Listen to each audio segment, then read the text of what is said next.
Hey, everybody. Hi. Good morning. Good morning. Everybody doing okay today? I got enough sleep, which is rare at these things. I never get enough sleep. Is that like 4 hours is enough sleep? No, I passed out early last night. Okay. I tapped out. So I brought a bunch of questions, and I'm going to throw those out there, but my goal is really to get three of you talking. I would love to hear you in conversation. So let me get started with some questions, and then we'll just kind of take the conversation where it wants to go. That sound okay? Awesome. So let's talk about the new hotness.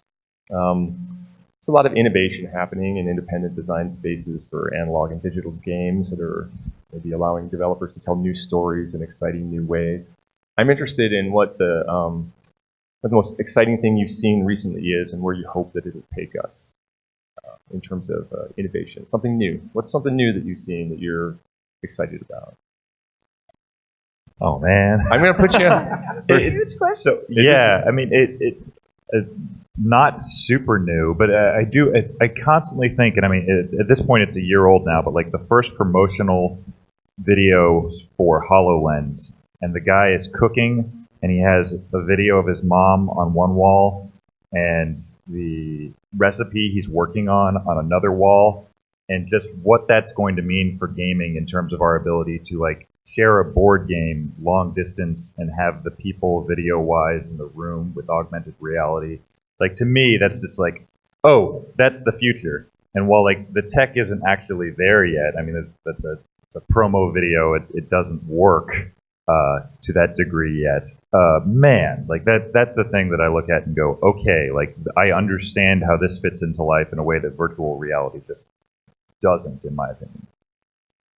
Well, I hate to agree, but I agree. I think that one of the interesting things, to me, having spent half my career in video games and half in tabletop, the magic of tabletop is the social interaction, the people at the table, the energy that we can't transmit through wires, you know.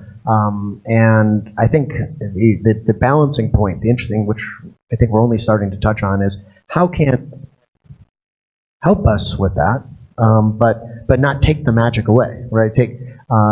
And I think, you know, we started some experience with that, like with Golem Arcana a number of years ago, and obviously, you know, the kind of thing you're doing in terms of technology enhancement. And my son Nate is working on a lot of augmented games, and I think there's really interesting possibilities there. I do think that until you have it, you know, like in that kind of encumbrance, it's going to be more limited. But I do think there's interesting there. But I think the key thing is we have to be always conscious of maintaining and prizing, you know, really treasuring the magic of people and making sure that technology is never really seeping that away for the tabletop side. Yeah, to echo that, I'm really interested in mixed reality and how we're using different kinds of immersive engagement, AR, those sorts of things. But I'm not interested in the technology for the sake of the technology. So related to this is, what is the humanity in this, and how do we use that to create collaborative experiences? And to be really obnoxious, I'm going to plug this thing that I'm working on because I am really interested in how we take these technologies that are really kind of in game spaces, right? They haven't really found their way outside of them, and how do we bring them into spaces that other folks can engage with collaboratively? So I've been working on how do we bring AR and mixed reality and puzzles and social engagement to fine dining, or just dining in general. But what does it mean to take these technologies and build them for education, build them for museums, build them for, just like watching mom telling you how she cooked the recipe. Or like, how do you, one of the things, not to derail too much, but so I've just started playing D&D for the first time this year. And it's this really interesting moment where I'm like, I understand these communities better. Like, I understand video games better in some ways, and I understand why folks are coming to RPGs, because the social aspect of it gets kind of lost in video games in a lot of ways. So what is the way that we do both? So you're talking about you're all mentioning like humanizing technology. That is exactly my experience with it. So I did not play any Dungeons and Dragons or anything like that until a year after college, and it's the same for the Roll20 co-founders. None of us were raised D&D players. It was literally like World of Warcraft had reached its natural end for us. Like there was not the ways to interact that we wanted to. There was not that. It was like dealing with the NPC had become too much. Just giving me the quest and I have nothing else to do. And so it's that human interaction that made us go, oh, this is what we want to do. Well, as the old guy in the room, I think that's fascinating and really encouraging because, I started playing D&D like the year it came out and had to actually go buy it from, Gary and Dave in person because it was the only place you could buy it at the time. Things like World of Warcraft and all these were direct descendants, right? And they were about accessibility. And because you couldn't get together with your friends all the time, you couldn't get the audio visual was there to supplement people whose imagination muscles weren't used to working in that way, and it dramatically expanded, right? I mean, there became a lot more video game players than there were tabletop players, and it's wonderful now to see that kind of circle back on itself and bring those people who are exposed to the concept of role playing in immersive worlds and socialization back to the tabletop. Maybe there is a hope for mankind after all. I wouldn't go that far. But it's super interesting to me to think about the sort of the magic circle, right? Like me sitting around a table with my friends here playing a game is a dramatically different experience, and the difference is eroding year by year as technology allows us to become more human in distributed ways or asynchronous ways, and that's exciting. Where is it now, and where is it going to be in the near future? Right? Let's forecast a little bit. Oh, okay. Here, a better question. So it's 1998, right? MechWarrior is the new hotness, right? Everyone at Gen Con is talking about 1998 games. I'm sure our audience can tell us some. Which definitely existed. Right? And they didn't have guests of honor then, but if they did, could they even imagine what we're doing now? Could they imagine the trajectory of your careers? And would they anticipate that this was where we would be in 20 years? Isn't that what all the early 90s movies were about? Yeah, I guess like so. What, the net, hackers, Right. And that's where we are now, right? Exactly where we are now. But I was going to say, but that's interesting because there was an attempt to do some of this stuff years ago. Oh, for sure. And the technology wasn't there yet. And so it got tabled and then we're now seeing it come back. So I think the vision was always there. Oh, yeah. I mean, having been building it since 1980s, we've been trying for many, many years. Unfortunately, I think a lot of the dystopian, fiction that we wrote in the 1990s is we're now living. Yeah. But we're also living some of the dream, right? I mean, I totally wake up every day and go, my God, I live in science fiction, both on the good side and the bad side of that. Could we have projected it? No, but did we all help build it? Yes, maybe inadvertently. But I think it's been a fascinating kind of exponential experience as things have gone crazy. So what are we going to be talking about in 2038? I mean, are we still going to be here? Yeah, well. Not to take it there, but. You just took it there. Well, I don't know. Maybe we'll all be like, what's the word? Oh, crap, I ruined my joke. Oh, no. We'll all be tapped into the network or whatever. Upload our consciousness. Yeah. Then that'll make things very simple. Yeah. I'm certain we'll all get along when it's just... But I was thinking about live streaming too, right? In terms of that is a way that we have the sort of isolated nature of games. We're craving that human contact, and I think that the rise of live streaming games is part of that. It's related to what we're talking about because you get a group of people together to watch a game, engage with the game, talk about it, build a community around it. Yeah, it's fascinating to me because a piece of that is performative in a way that us sitting around playing D&D maybe is not. In that case, we're our own audience, and there's no one-to-many relationship with what we're doing. But at the same time, those communities are building in fascinating ways contributions to the core experience that we couldn't dream of at our table, right? There's 1,000 people who all want to contribute creatively or comment on what's happening that changes the way that fiction develops or the dynamic of that group. Yeah, I mean, that's one of the things Zach Eubank and I started a thing called Hyper RPG a couple years ago because we really wanted to experiment with that format of people playing the game at a table, but then people watching are also directly interacting with the people at the table, because it's not just a broadcast medium, right? I mean, that's to me one of the most exciting things about Twitch is that it is a collaborative medium between the audience and the people on the camera. And I think that's still something that we're only really touching on the power of, right? Because it's still mostly going in one direction. But I think we've been able to find some interesting mechanics of where those people can influence the game, directly interact with the characters and the performers. And I think to me that's exciting stuff to find that kind of, it's a new format of game making. We are going to see, I think, and Adam Coble, who streams with us, talks about this a lot, like the Twitch plays Pokemon version of role-playing games, where like there is some sort of influence mechanically that is built into games that the audience is like really directly. I think we're going to see more and more game designers, particularly as we see role-playing rise through actual play, trying to figure out ways to like how do we tap into the audience in a way, and it can't just be like up and down vote, left, right.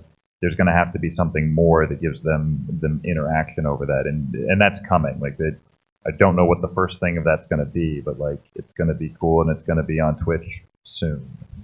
I think it already is, right? I mean, there's already lots of experiments taking place on our channel and many others of that. I think it's a matter of trying to find the right combination for each property and for each story and for each set of characters. Something like Pokemon Go or Pokemon Twitch plays Pokemon. Yeah. Sorry, same thing. All those it's like, Pokemon. Well, yeah, but they work because there is a whole generation that was raised and had enormous emotional connection to that property, to those game mechanics, and so you can then port them in relatively mundane ways, and they still work because of how important they were to a generation of people growing up.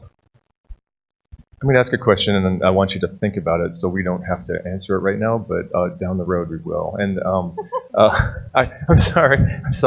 I'm not trying to be super intense with you, but I'm genuinely curious. I think this is a good question. I want to know something that you've changed your mind about, a game-related topic that you've changed your mind about recently. And for me, it's very relevant to this. For me, it is streaming, which I didn't understand until pretty recently, and was sort of like, why would you do that? Why would you spend the time watching someone play a game when you could play a game? Which, of course, is a pretty ignorant point of view about it. And as I've learned more, I've come to appreciate it as sort of an emerging new medium. But I definitely changed my mind about it, and I'm anxious to hear from you at some point. Things you got one already. Okay, hit us. VR with some caveats. Okay. I was like, what is this bullshit? Like, they really expect people to put a box on their heads in their living rooms. I still think that. But I think that I think the hard drive hasn't caught up to how cool VR can be. And that once we have more accessible, less complex hardware, did I say hard drive or hardware? I said hardware. Great. It's cool. I know how to talk. It's great.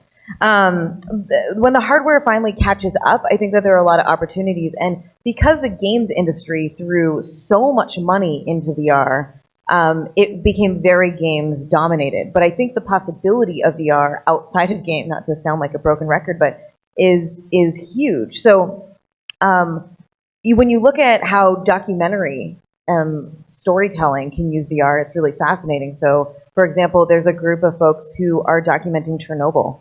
And like that is the ruins, and you can go walk around it and see like the broken teddy bear sitting there.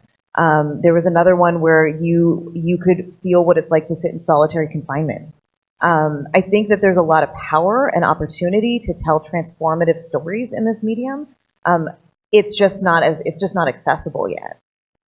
That's a great example. Well, we've been saying that for 20 plus years now. And so, I mean, having been really involved in wave 1 and wave 2 of VR, the technology keeps getting better, but the fundamental opportunities and challenges remain the same. It is a powerful thing for environmental storytelling. Like the two examples you had are really powerful. And kind of virtual tourism is another interesting one. Like Walk the Louvre, is a great example. But like a VR movie, as many times as they've tried to make it over the years, and as many billions of dollars been thrown at it, they suck. Because the movie is about the characters interacting, and so you're going to look where they are. So there's success and failures, but I think ultimately the reason, returning to our earlier agreement on AR, I think ultimately AR is a larger transformative kind of technology than VR, because at least in my experience, the killer app has always been not cocooning from the world, but augmenting the world. Just as a point of clarification, when we say AR, we're talking about what Nolan was talking about, like See-through, HoloLens, right? As opposed to a completely Virtual. immersive environment. Yeah. I think it's important as a media maker. I always ask, what is the best medium to convey what I'm trying to convey? Not, I'm only going to do VR and that's all I'm going to do, or whatever it might be. That like, is VR the best mechanism for telling the story? Is a YouTube video? Is a live stream? Is what are the different tools? Like, I'm excited about the array of tools that are being developed that we have at our disposal, and trying to figure out what the best use of those are for the messages that we're trying to tell, the stories we're trying to tell, right? So, yeah, I totally agree. I think there are lots of uses of VR that are not good. And these technologies will find their own niches as well. Like you talk about using these outside of gaming.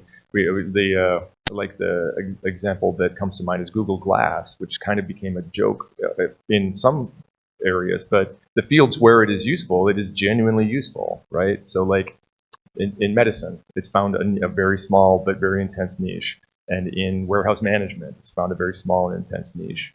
It's not everyone's going to be wearing them. It didn't work as a public rollout, but like the technology has applications, and I think for all these things, it'll find its own way too.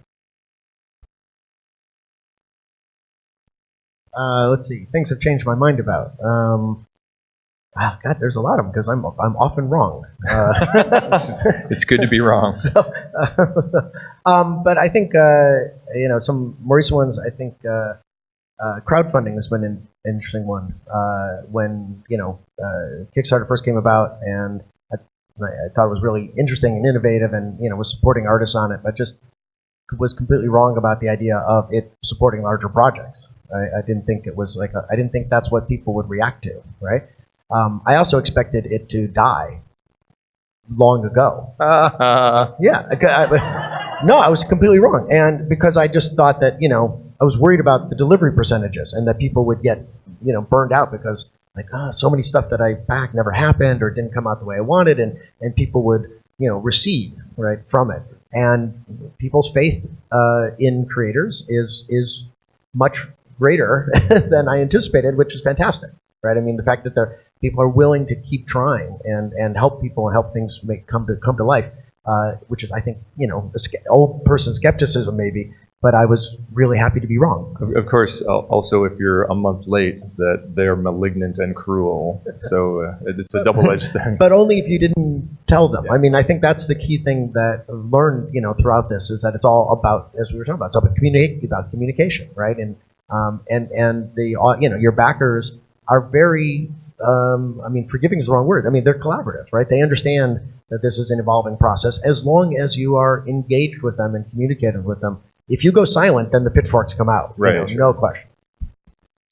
I mean, as far as changing mind, the thing I feel like I'm constantly changing my mind on is like what the role of games is, period. And that's just an ongoing, like, is D&D a box of knives as a player? Because it's constantly asking you to fight and kill, and what are the other things that you can go and play? I read an article on Medium here in the past month about like the differences in the audience and the monetary reaction to Myst versus, I think it was Doom, and this whole article laid out, like Myst was actually more popular, but the traditional video games press wouldn't give it its credence because it wasn't the thing that they wanted.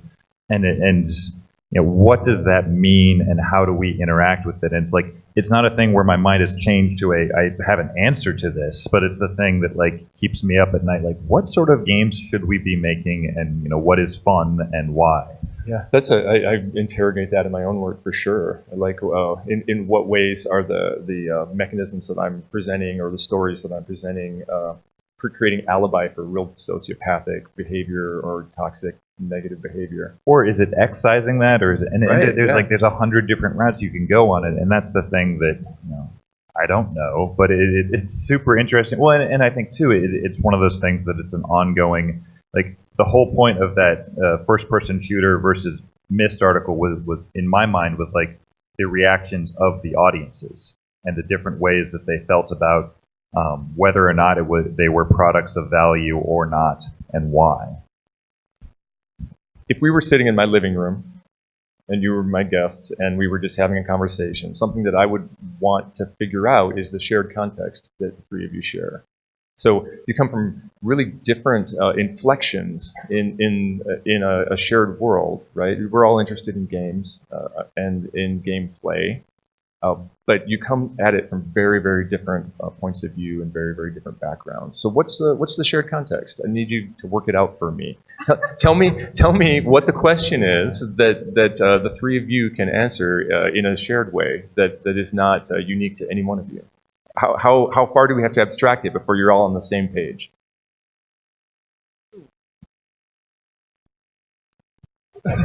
Well, I mean, my thought coming into this, because I feel like I still, in the role-playing game industry, feel like the noob in the back of the room throwing things, and view the two of you as much more established than myself. But the thing that made me feel comfortable about this and you as well, Fiasco, holy cow, like the thing that makes me comfortable about this is though, like, you're all very excited.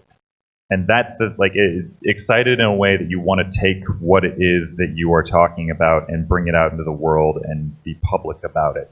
And that's the thing that I think is the shared context, is that we're folks who are willing to go like, yeah, I believe this thing. I want to talk about this thing. I want to, I'm going to disassemble this thing in public with everyone and kind of roll from there. I think that's the shared context, is like we're not just playing the game and then we're done and we shut it off and we don't think about it. We play the game and we're like, what did that mean? And let's talk about it all night. I'll buy into that. I think that's pretty good. I think also even in our opening thing, I think we all touched on that for us, gaming is about people and about finding, the enabling socialization in interesting ways, enabling conversation in interesting ways. To me, games have always been a medium, right? I've never been kind of a big sports fan, and one of the things I never understood is kind of like, wow, why do people get so obsessed on sports, right? And then I realized, oh, wait a minute, that's their equivalent of what games were for me, right? It's a context for conversation. It's a context for sharing with each other, and that's and we do it in a different way, my friends, right? But it's the same thing. Our passion for our games is the same with the passion for them watching other people play games, yeah. And so I think, to me, always when I've been working, it's kind of, first question is how does this create socialization? How does it connect people together? And two, kind of, to me, I always love story. I love immersing people in a world, having them think about challenges and issues through fiction. That fiction can often have you connect to challenges in the real world in a way that's less polarizing than trying to deal with them in the real world, but yet people can pull those lessons back into their real lives. And then the mechanics is, to me, the one that's just job is to facilitate the other two, right? It's never me about the mechanics. It's about that's their job is just to socialization of fiction in an interesting way. So, but I think it does come back to connecting people, and yes, I think that thought process, the ability to break it down, try to think about it in a more, meaningful. That sounds tacky, but yeah, that way I think maybe it is part of what shares it. Do you have any thoughts on that? I agree. I don't think I have much. I mean, maybe improvement and growth, right? Like just constantly looking to make these communities better and these experiences better. And while those probably vary a lot in terms of what we're doing, I think that's a similarity. Yeah, I think that's fair. I can certainly see that threat in what all of you are doing, and that's a great segue into my next living room question. This is nothing I would ask on a stage at Gen Con, but since we're in my living room, I'm interested in each of your takes on how do we marginalize assholes?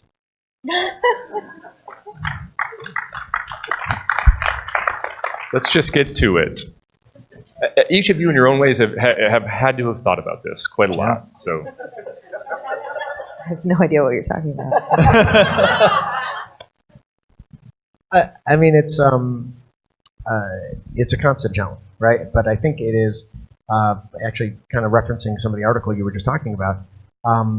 The mechanics of a game, the engineering of a game are a small component of the real challenge, which is kind of the social engineering of a game.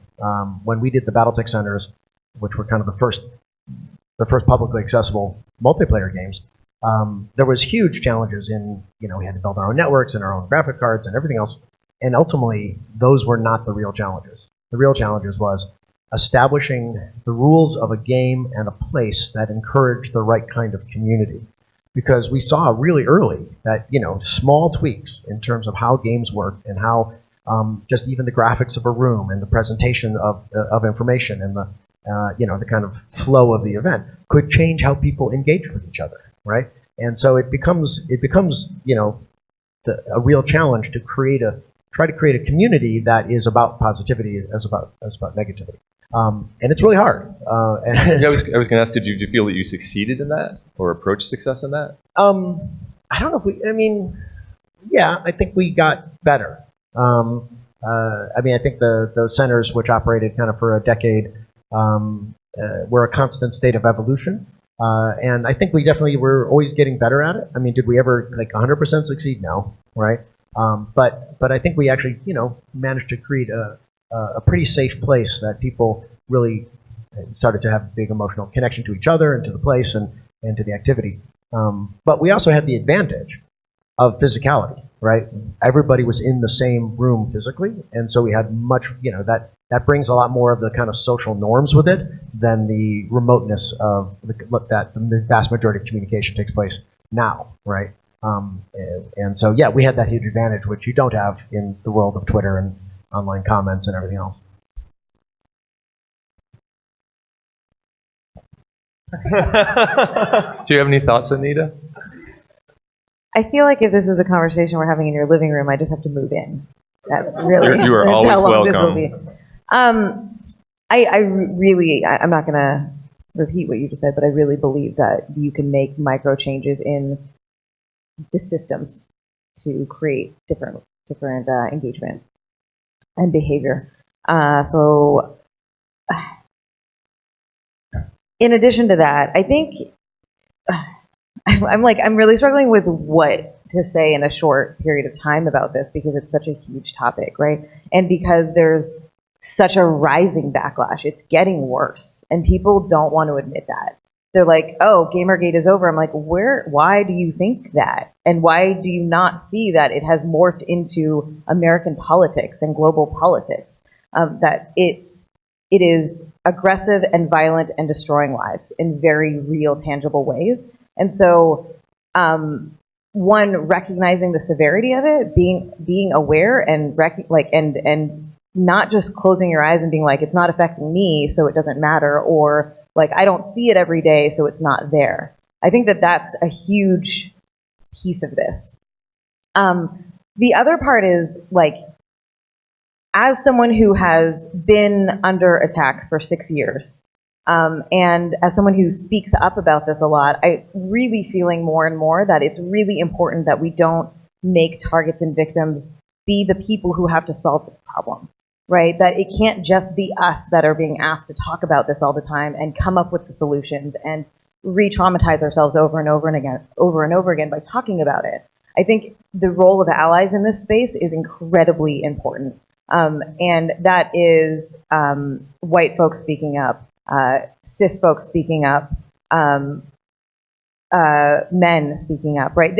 Any site of privilege and being out there and putting your bodies in the way, whether that is, on Twitter, whether that's physically in a space where children are being separated from their parents. When we're talking about these communities, let's not pretend that there wasn't a huge backlash to me being here, right? And what does that mean for this space? What does it mean for this community here? And what is everyone who does not agree with them going to do about making this a safer space, right? Because it's not I don't feel comfortable walking around the show floor by myself, but watching people react to me, there's going to be a lot of other people who aren't going to feel comfortable being here because of that. They don't know who the person next to them, where they align. Are they going to be violent? Are they going to be unwelcoming? So what is it that this community does to uphold each other and be more inclusive and support one another? Because that's, we're talking about community, we're talking about bringing people together. And it's not that you have to agree on everything at all. That is not the issue here. It's the extreme anger and the extreme entitlement to continuing to keep spaces male-dominated and white-dominated. And really working against that, I think, is a huge part of this. So I would ask everyone to say, what is your role in this, and how are you going to stop doing this? Because it's all of us that have to participate in this. Well, and so into the online space, it's boundaries and consent. And to me, the thing that I feel like Roll20 has a responsibility in that sort of area is like early on, the amount of interactions that we had on the website where somebody was talking elsewhere about harassment they had on Roll20 that wasn't reported was a symbol to us that, like, you know, the assumption is like your Twitter, if we report things here, nobody's going to do anything. And so trying to get to a place where people know we will do something. And then by the same time, like, what is the boundaries on what we can do? We've had people report things to us where it's like, I had a bad interaction with another player, and I want you to fix the other player before I go back into my next game with them. And it's like, oh, that's not a thing that we can do, but we can help you get into another game and things like there. I think that's the question to solve, at least in the online space, the non-personal space of like, how do we let people know it's okay to speak up, what your boundary is, where that you're okay, and that someone on the other end of making the technology cares and will respond. I mean, it's the same thing as having a convention. You've got to have a code of conduct. But. Yeah, and I think understanding too that so that was what I said was the very like personal individual part of this, but what are the systems parts of this, right? So whether it is making sure that when you build your game or you build your new social media app or you start a live streaming service, what are the systems you're going to have in place? And how are you going to support? So I say that because if you change the systems, it forces people to behave differently within the system. Right, and if you can start something from the ground up and create a specific kind of community, it's not just having a code of conduct, which is essential, but that's like 101. It should be, right? It's like, how do we actually make this community feel vibrant and engaging? And like the thing that happens is someone feels uncomfortable and they don't feel like they can bring it up or don't know who to bring it up to, right? If you're playing a game of like a role-playing game and there's a narrative that comes up and it makes you uncomfortable, what does your DM do? How do you, yeah. Right? And how does that community establish those rules before the game ever starts to make sure that everyone feels like they're not going to get reprimanded, siloed, judged, stared at, whatever it might be, right? Yeah, and there's an emerging discussion about safety tools in those settings, and there are tools that exist, but like people need to implement them and be thoughtful about them, spread them, and make certain it's something that people are aware of. I appreciate your candor on that question, everybody. We have about 5 minutes left. Are there things that you wanted to talk about or address that we haven't covered yet? I know this has been sort of an oddball set of questions, and I hope that's okay too. We're in your living room. We haven't talked about your cat yet. Yeah, I have two cats. They're Peg and Lily. Lily's an asshole. Okay. Moving on.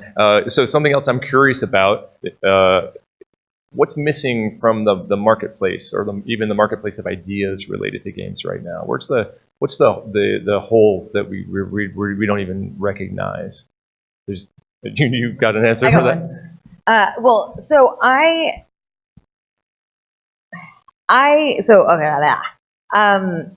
want to see AAA games be way more experimental than they are. I think that I want to see alternative mechanics and alternative storytelling, and I think we're seeing more of that in the indie space, but it's not transforming rapidly enough or making its way in a big enough way into AAA games, video games at least. I think that there is a fear of risk that these games are super expensive and they don't want to not make back their money and et cetera, keep their studios open. Like, I get all the reasons, but like, I don't care. Like, I want to see different games that are not just shooting dudes in the face for 20 hours. I want to see experimental, interesting, alternative stories. And we are seeing the industry starting to tell different narrative stories in terms of whose stories are being told. We're seeing more women and people of color as stars of games, but that's the easy fix, which didn't feel easy to to try to get them to understand. But like, just doing that, I think, has been great. And so the next step is hard. How do we match narrative and gameplay in innovative, engaging, interesting ways? Yeah, well, as you said, I know you don't care, but it's ultimately the reason why things get made is because of the financial potential return. So the only way to change that is to demonstrate financial return. So through support of innovative mechanics at the indie level, if we as communities really support those games and show that those things actually have markets, that's how they move up the food chain, right? Yeah, 100. I was kind of being a smartass by being like, I don't care. I get it. I understand how industry works, but I also think that, like, I wish that every AAA studio had a tiny incubator where it was a group of people who just experimented with mechanics over and over and over again. And they do. I've been to a lot of studios. They do. They just won't spend $100 million on the incubation idea until someone else has taken the risk and demonstrated that there's a market for it. So it's a chicken and egg problem. Yeah. Right? Which is disappointing. Well, I'm with you. I think that becomes about distribution. It becomes about most of those AAA game studios became one because something hit somewhere. They weren't established as that. And so what was the distribution that happened that made that? I mean, going back to my broken record Missed Doom example, that game distributed. What is the problem in the inherent system that didn't allow for? I mean, it had sequels, but why don't we have that sort of narrative game still?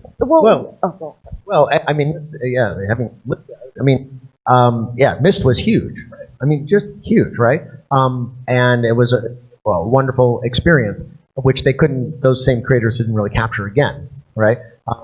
I think to the point you were going to make, that innovation doesn't happen at giant companies, right? Because the risk is too great, right? And the fear of failure is too high.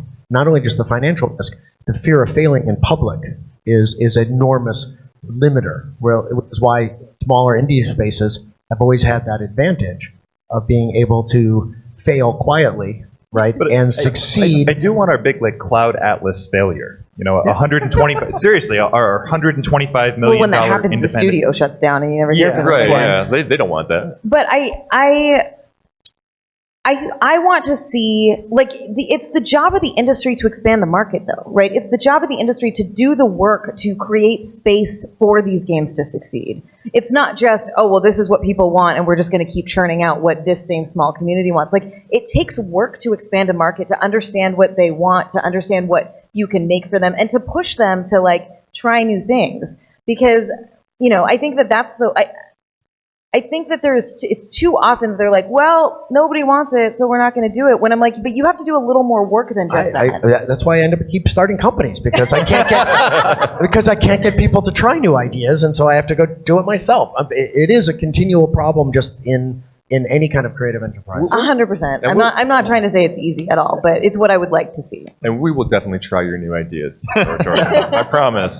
Oh, and we need to wrap up this discussion. Any final thoughts on this? How do you guys like my living room? Are you feeling good here? I'm really into this nice carpet. Pretty nice. I think there's someone else in the living room, though. Ajit has been in my living room. I'm joining the living room. Okay. And it's been an engrossing and incredible conversation. 4 of you are inspiring to a lot of people, including myself, which kind of leads me to my first question. What is the new exciting thing that each of you are working on? Can you share a little bit about what's on the horizon? Can we start with you, Anita? Yeah. I already plugged the dinner thing. That it's whatever. You can find out more information at mixed-flour.com, FLOUR. But I have a book coming out. So that is coming out October 2nd. It's called History versus Women, The Defiant Lives That They Don't Want You to Know. And it is a book for young adults that encaptures stories of women who've been written out of history. Let's see, nothing as important as that. But we just shipped a PC version of BattleTech that I was very excited to do, to take a game I did 30 minutes ago and update it into a modern computer game, which the team did a fantastic job on. I'm excited to be working on a new game and universe for a future PC game, and then doing a lot of work in physical spaces with Disney Imagineering and other activities, because I've always loved people engaging and finding ways to do that. Roll20 is actually announcing today at another panel we're publishing our first party game. No kidding. Yeah, it's a kind of a punk rock end of the universe. The game is called Burn Bright, and the reasons that we are doing it are to kind of learn some of the things that we can't just learn by licensing, and also be able to give new information to licensing partners based off the data that we have that we can't white box for them from other companies. So it's really I don't know, it's going to be really fun to see what happens in regards to that, but coming soon. Do we just preempt your official announcement? No, I mean we've been teasing it for a while with a hashtag, but You heard it first here. You heard it first. You heard it first. Yeah, and for me, I've been playtesting a new version of my game Fiasco, which will be available probably in a year or so. That I'm excited about, and we're playing it at the show. That's great. Fantastic. Our first question is from Anna, and this really applies to all four of you, and it's a great question. What have you seen at the con that energizes you and gives you hope for the future of the hobby? That's a big question, Anna. I mean, I think for me, the thing that I find the most exciting is the diversity of the audience, which I know is also a challenge, but it has been a positive trend. We are seeing more people of color, more women, more diversity of ages of people at the show and involved in gaming, and to me that is super encouraging. Exactly that.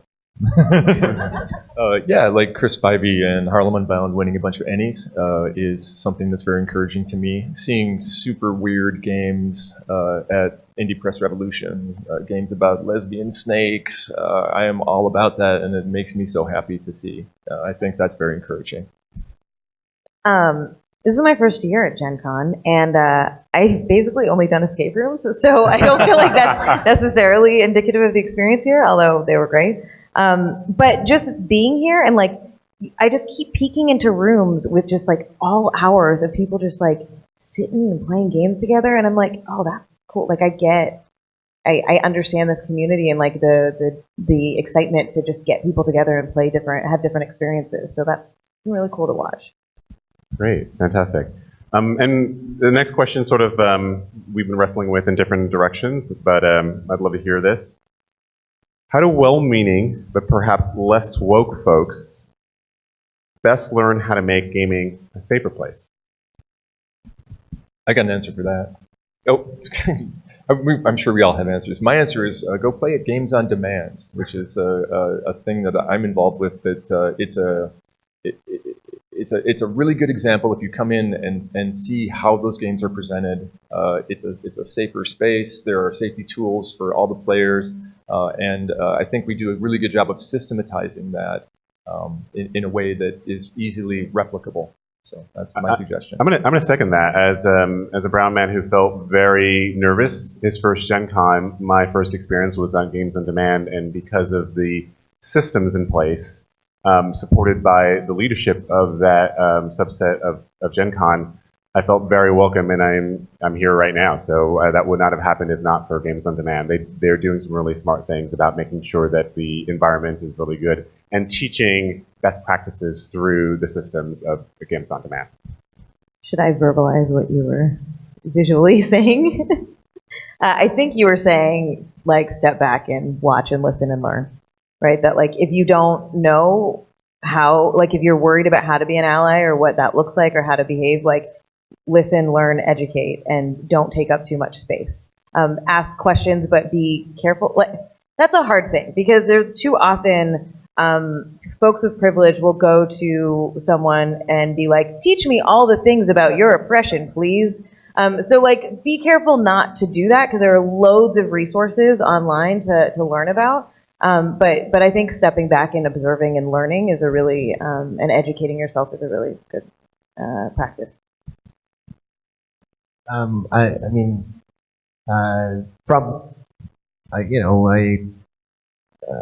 this point of view, and from the point of privilege, because I've certainly had that all my life. The only thing I've been trying to do is to do my research and to write story games that help help us try to connect and to reflect people people of greater diversity in the games themselves, which is something that I've always felt very strongly about.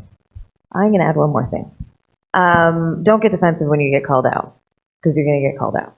Like, we all mess up. And, just listen and step back and take it in and, learn from it. And it doesn't mean that you have to respond right away, but don't get into a screaming match about how you were wrong.